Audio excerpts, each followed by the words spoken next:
মহানাটকীয় ম্যাচে মদ্রিচের শেষ বিশ্বকাপ ম্লান করে রোনালদোর পর্তুগালের জয়। শেষ ১৬তে প্রতিপক্ষ স্পেন, বাঁধভাঙা উল্লাস। The match was unreal. I can't believe it. I'm happy about Portugal winning. Yes. ৩-০ গোলে স্পেনের একক আধিপত্য ছিল খেলা। খুবই ভালো হয়েছে। লামিন ইয়ামাল গোল করতে পারলে আরো ভালো হতো। ভোরে আর্জেন্টিনার সামনে বিশ্বকাপের বিস্ময় কেপ ভার্দে। পূর্ণ শক্তির একাদশ নিয়ে মাঠে নামছে মেসি বাহিনী। বড় জয়ের আশা সমর্থকদের। অবশ্যই আর্জেন্টিনা জিতবে, এটা আশাবাদী। মেসি সবসময় গোল করুক, সবসময় হ্যাটট্রিকে থাক, সবসময় বিশ্বের শীর্ষে থাক। মেসি অবশ্যই গোল করবে একটা। আজকে আমরা ৪-০ গোলে জিতবো। এর বাইরে আমরা আর কোনো কিছু চিন্তা করতেছি না। ফাইনালে বিশ্বকাপ আমার আর্জেন্টিনার। দেখছিলেন বিশেষ শিরোনাম। দুপুরের সময়ের সঙ্গে আছি আমি সাইফুল রুদ্র। এবার অন্যান্য শীর্ষ সংবাদ।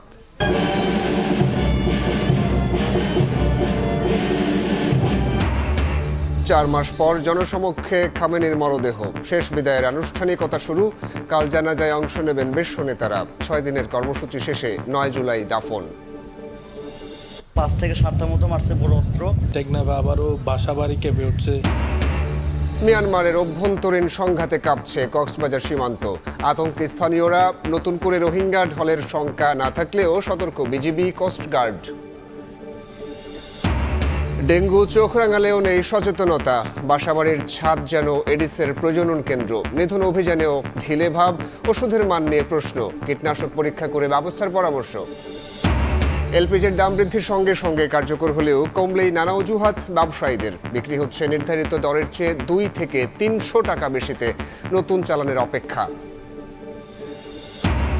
এবং সেপটিক ট্যাঙ্ক আর পরিত্যক্ত কূপ যেন মৃত্যুফাঁদ। অসতর্কতায় বারবার ঘটছে প্রাণহানি। ৫ বছরে ২২৯ জনের মৃত্যু। জমে থাকা বিষাক্ত গ্যাস থেকেই দুর্ঘটনা।